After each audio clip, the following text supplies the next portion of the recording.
Mesdames, Messieurs, bonjour, soyez les bienvenus pour suivre cette nouvelle émission sportive sur CI Benelux TV.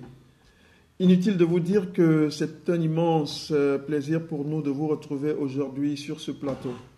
En effet, comme vous le savez, pour des raisons d'élection présidentielle, nous avons été emmenés à privilégier la campagne électorale et toutes les activités politiques y afférentes.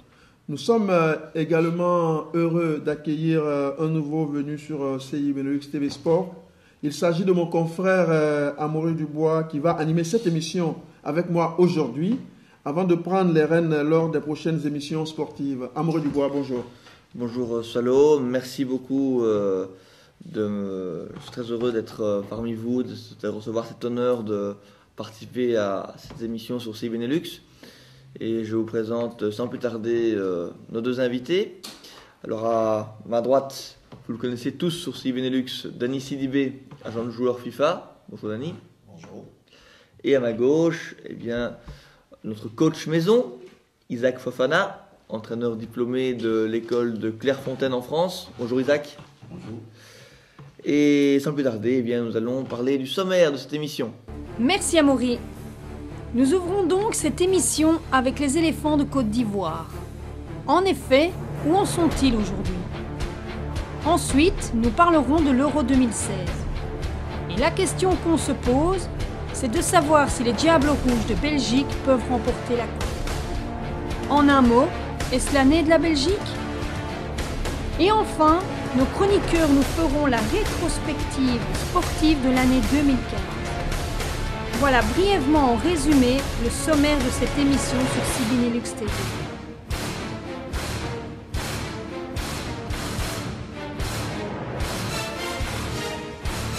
Sans plus tarder, où sont passés les éléphants, sommes-nous tentés de dire.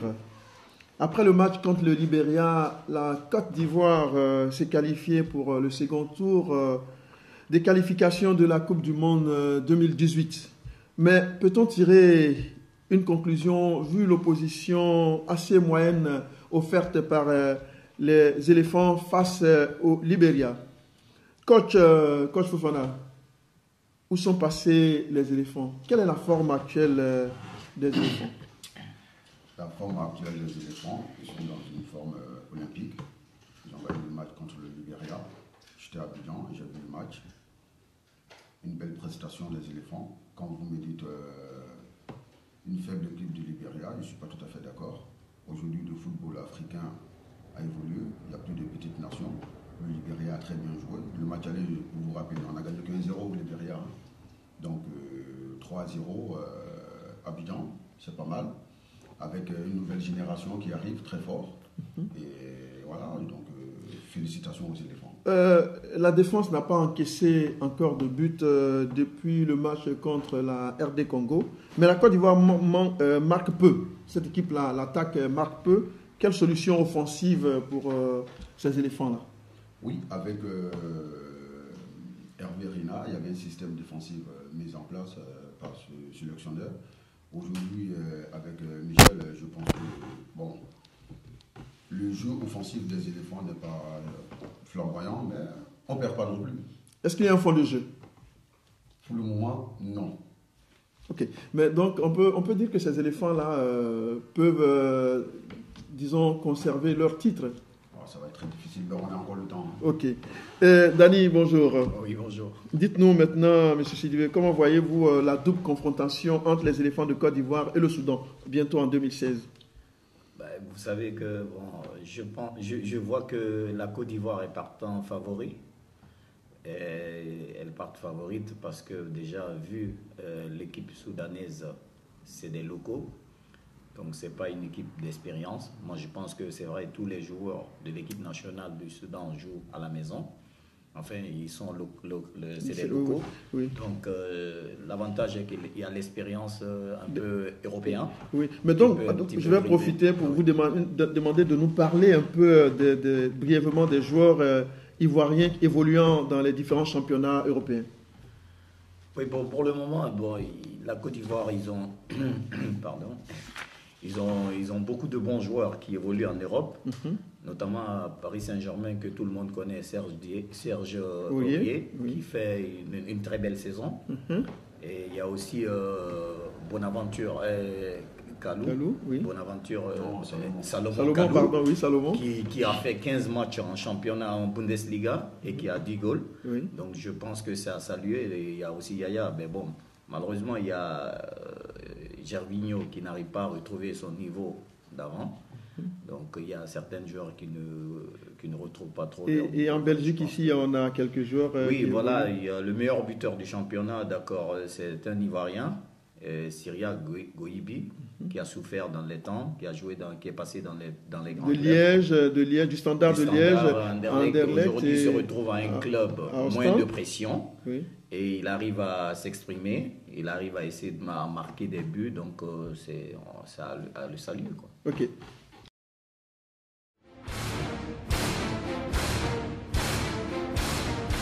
Merci beaucoup. Donc nous allons parler de notre deuxième sujet, les Diables Rouges. Dans 6 mois, vous le savez, ce sera l'Euro 2016 en France, avec une équipe belge particulièrement forte. Vous vous rappelez du match contre les Éléphants en 2014, 2 buts partout. Depuis lors, la Belgique n'en finit plus de grimper au sommet du football mondial, première du classement FIFA. Certains observateurs nous parlent d'équipes favorites. Est-ce que nous verrons en compagnie de nos invités? Alors, question Isaac Fofana, peut-on ranger la Belgique parmi les favorites pour le trophée de l'Euro 2016? Oui, bien sûr.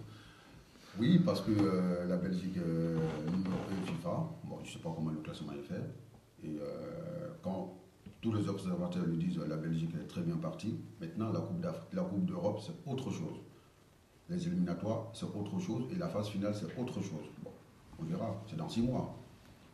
Ça se passe chez nous et voilà. Chez vous, c'est où C'est en français. On verra. Donc, ils sont favoris. Okay. Voilà, les Diables sont favoris. On verra ce que ça va donner la phase finale.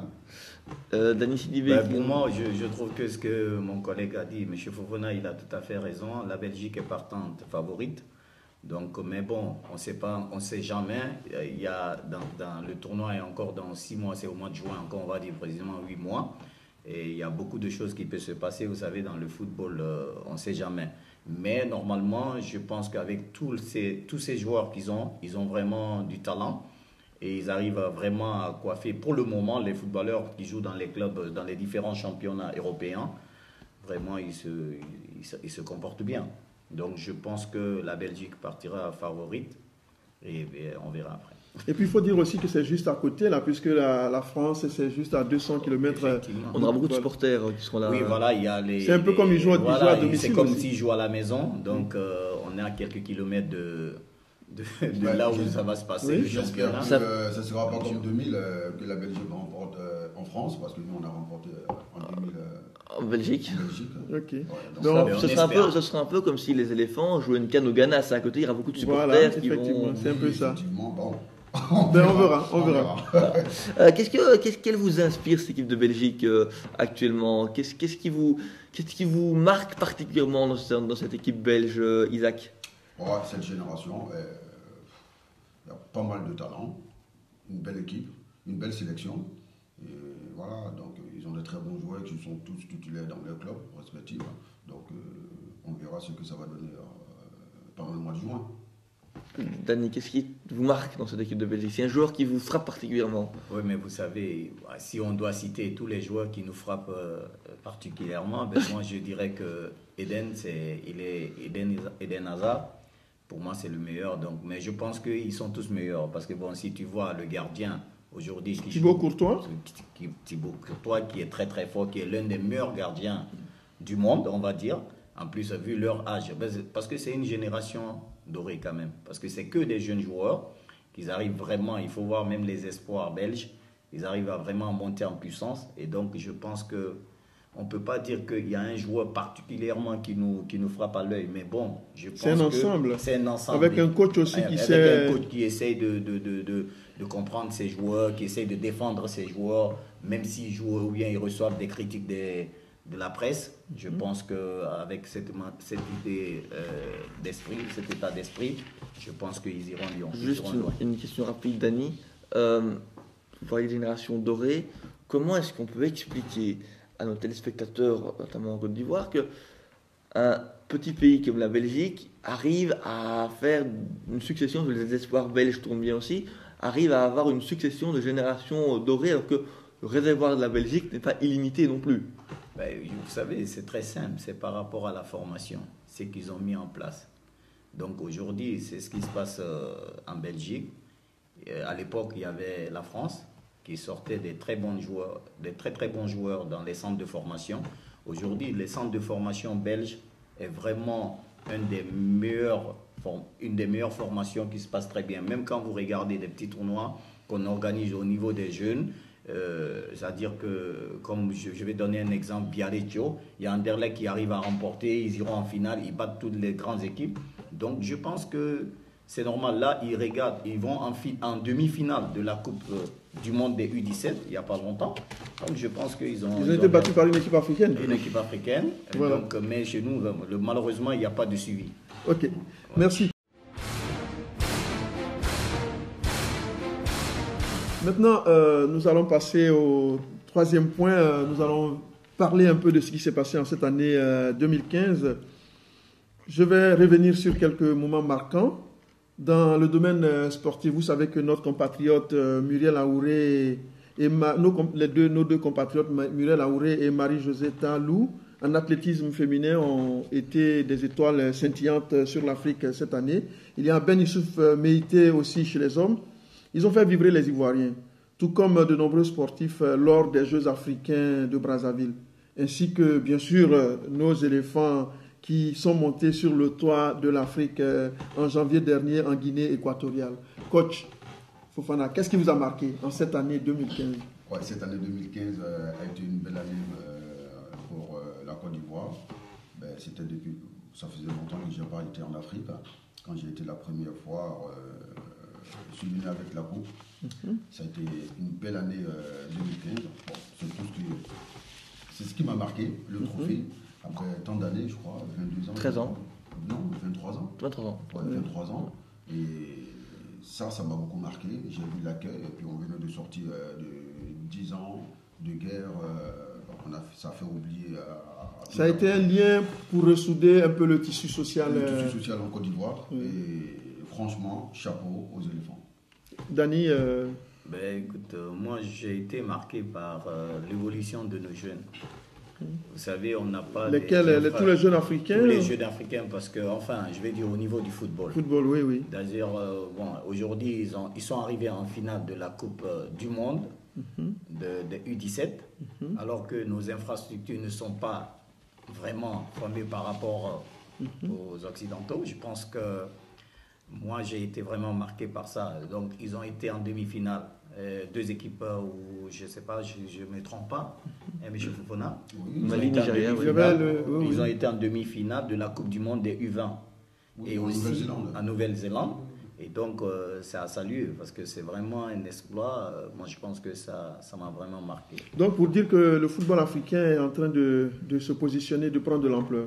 Effectivement, c'est ce que je viens juste de vous dire, que le problème en Afrique, c'est que il n'y a pas de suivi. Mais quel est le problème? On voit que les U17, les U20, 21, il y a toujours l'Afrique qui va loin. Pourquoi en Coupe du Monde, avec les grands, ça ne le fait pas? Coach? Ouais, une très belle question. On ne sait pas, parce que peut-être ce que M. Sidibé vient de dire, qui n'est pas faux, parce que là, il n'y a pas de suivi derrière par rapport aux seniors. Bon, les U17 du Mali et du Nigeria qui viennent de jouer la finale de la Coupe du Monde. Mais après, est-ce que cette génération sera suivie? Parce que les A ne sont pas trop âgés non plus. Il y a des générations qui se perdent comme ça. Les A ne sont pas trop âgés. Si je prends l'équipe nationale du Mali A, le plus âgé a combien? Peut-être 26 et 27. Et ceux qui viennent, ils ont quel âge? 17, 18. Et là, la marge de progression, elle est peu. Elles vont s'arrêter quand ces jeunes vieux retraités? Quand? Il y a ça aussi. Okay. C'est pour ça, aujourd'hui, quand ils arrivent en senior, ils ont du mal. Il y a des places qui ne sont pas vacantes, qui ne sont pas qui sont là, et cette génération, on dit non, laissez-le le temps, et ça va arriver et tout, ça n'arrive jamais. Rapidement, qu'est-ce qu'on peut souhaiter pour le sport africain en général pour l'année 2016? Dani? On souhaite la réussite. On souhaite qu'il y a aussi des changements au niveau de nos continents, de nos pays, d'origine de nos pays, parce qu'il faut qu'ils regardent un peu, surtout s'investir dans les infrastructures, essayer de mettre des championnats vraiment, des très bons championnats comme en Europe, et pour que l'Afrique peut un jour prendre la Coupe du Monde. Parce que tant qu'il n'y a pas un très bon championnat dans le pays, parce que ça, l'Afrique ne pourra pas y aller loin. Coach, qu'est-ce qu'on doit faire pour l'année à venir pour redynamiser le sport, surtout le football africain? Ce que M. Sidibé vient de dire, je suis tout à fait d'accord avec lui. Il faut bien organiser le championnat. C'est vrai que peut-être on n'a pas les moyens comme les Européens. Le peu qu'on a, il faut bien organiser le championnat. Il faut diminuer les clubs au niveau du championnat. Bon, peut-être qu'il y a d'autres qui ne seront pas d'accord. Parce qu'on n'a pas assez d'argent. Quand vous voyez aujourd'hui, je prends le cas de la Côte d'Ivoire. On est combien? 14 ou 16. Donc il y a des problèmes de subvention, il y a des problèmes de sponsoring. Donc le championnat n'est pas élevé. J'ai été à Abidjan, j'ai vu le championnat. C'est lamentable. Pourquoi tous nos joueurs viennent de l'Europe? Il n'y a pas beaucoup de joueurs locaux qui jouent dans la sélection. Mais je pense qu'avec la permission du rédacteur en chef, il y aura une émission spécialement organisée à cet effet-là. On pourra vraiment parler aussi, c'était l'année prochaine, il y aura les Jeux Olympiques, il y aura notamment Maurice Laouré et Marie-Josée Talou, qu'on suivra de très très près, évidemment. Autre chose, nous conclurons cette émission sur un sujet d'actualité. Nous ne pouvions que revenir évidemment sur l'actualité tragique de ces derniers jours. Vous le savez, il y a eu un match récemment entre la France et l'Allemagne qui a été entaché par un attentat à l'extérieur du stade, heureusement, alors qu'il y avait des fusillades à Paris qui ont fait 130 morts. On le sait, le football n'est pas une bulle en dehors des problèmes de société, ceci nous l'a rappelé. Mais cependant, le football est aussi l'un des rares spectacles à pouvoir unir race, culture et religion pour le même plaisir du jeu. Question à se poser, comment, bien sûr, venir au stade en sécurité? Et quelles mesures prendre pour les grands événements, notamment pour la Côte d'Ivoire? Vous savez qu'il y a la Coupe d'Afrique des Nations 2021 qui sera organisée en Côte d'Ivoire. Et bien sûr, comment rassembler, comment le sport peut-il rassembler dans les pays divisés, quand il y a plusieurs cultures, plusieurs religions, plusieurs ethnies différentes. C'est le cas dans beaucoup de pays d'Afrique.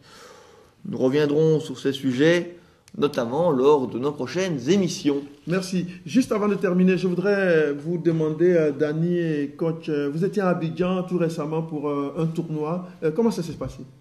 Rapidement, vous nous situez. Le tournoi s'est très bien passé. Il y a eu un chef scout d'Anderlecht. Ça s'est très bien passé. Des très très bons jeux pendant ce tournoi de 5 jours de détection au parc de sport de Treichville. Talent Ivoire qui s'est très bien passé. Pas mal de jeux. Bon, on ne peut pas ramener tout le monde en Europe. Donc il y en a 2 ou 3 qui ont eu la chance, peut-être avec M. Sidibé, va vous expliquer ça très bien. Donc moi, étant technicien, j'ai vu pas mal de belles choses. Dani Sidibé, vous êtes agent de joueur. Vous avez été pour ce tournoi de détection avec quelques agents de clubs comme Anderlecht. Est-ce que vous pouvez nous en parler rapidement, en 2-3 minutes? Oui, effectivement. D'abord, l'organisation, ça a vraiment été vraiment étonné de voir vraiment un tel... Vous m'avez dit en off, avant qu'on ne soit sur ce plateau, que la Côte d'Ivoire regorge de potentiel. Vraiment, vraiment, ça c'est vrai. C'est pour cela que j'insiste beaucoup, pour qu'on puisse mettre les championnats des jeunes, pour qu'on puisse avoir un championnat local des jeunes, parce que la Côte d'Ivoire, il y a trop de talent. Donc aujourd'hui, on a été voir, on a fait le tournoi. Le tournoi, ça s'est très très bien passé. A fait la détection, ça s'est très très bien passé. Donc on est parti avec des clubs. Et vous pouvez nous citer quelques clubs Oui, on est parti avec Anderlecht. Bon, il y avait des agents qui venaient de Londres, un peu partout, et y compris moi aussi, plus les coachs qui étaient là. Donc on a vu des joueurs, enfin le club Anderlecht a vu plein de joueurs, mais il ne peut pas ramener tout. Donc on va inviter dans quelques mois 3 joueurs qui vont venir faire des essais. Et donc on essaiera de voir comment ça va se passer. Comme je l'ai dit tout à l'heure, je pense que c'est un sujet qui est très intéressant, très passionnant. Avec l'accord du rédacteur en chef Auberge Conan, il y aura sûrement une émission qui sera organisée dans ce cadre-là pour vous permettre de nous présenter cette structure que vous mettez en place. Vous nous avez dit qu'il se pourrait que vous alliez dans d'autres pays, en Guinée, au Sénégal très bientôt et encore en Côte d'Ivoire. Je vous remercie. Merci à tous d'avoir suivi cette émission. Au nom de toute l'équipe qui l'a préparée, nous vous souhaitons une agréable journée et nous vous disons à très bientôt sur CI Benelux TV. Merci.